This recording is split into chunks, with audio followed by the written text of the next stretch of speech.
राम राम मित्रों, अगर आपने ध्यान दिया होगा तो आप पाएंगे कि प्रधानमंत्री मोदी हर साल लाल किले में तिरंगे को अलग अलग तरीके से सलामी देते आए हैं। अब वो ऐसा क्यों करते हैं?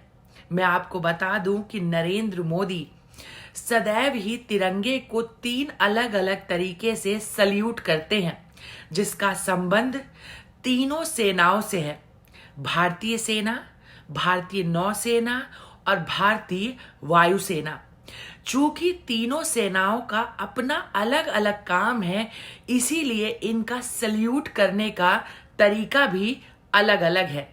भारतीय थल सेना, जल सेना और वायुसेना, इन तीनों के अपने अलग अलग तरीके हैं सलामी देने के, सल्यूट करने के।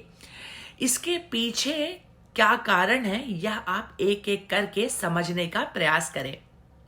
सबसे पहले बात करते हैं भारतीय थल सेना की।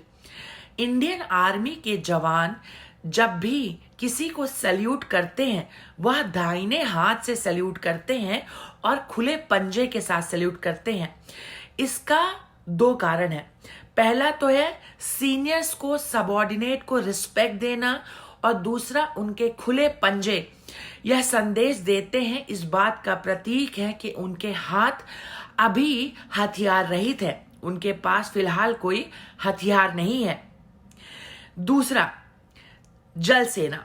जब भी जल सेना के अधिकारी या जवान सैल्यूट करते हैं, उनकी हथेली जमीन की ओर होती है, क्योंकि जहाज में काम करते समय उनके हाथ ग्रीस और तेल से गंदे हो जाया करते थे, जिसे छिपाने के लिए वह जब भी सैल्यूट करते हैं तो वह हथेली को इस तरीके से रखते हैं ताकि सामने वाले को उनकी गंदी हथेलियां दिखाई ना दें। 2006 से पहले इंडियन आर्मी की ही तरह इंडियन एयर फोर्स के जवान सल्यूट किया करते थे, यानी खुले पंजे से सल्यूट मारते थे।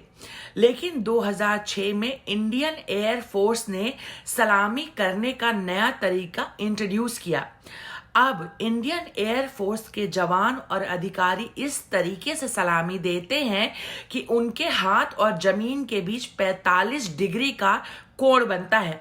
इसे आर्मी और एयर फोर्स के बीच का सल्यूट माना जाता है।